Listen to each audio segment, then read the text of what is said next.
Лека всичко започна да става ясно. Половина Европа не желая да се въоръжава, камо ли да се изпращат войски в Украина.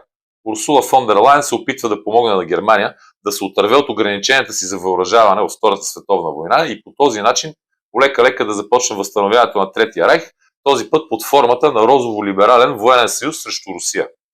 Натиквайки във ъгъла крайната десница, в Германия отново ще управлява старата коалиция, но този път с нов подход.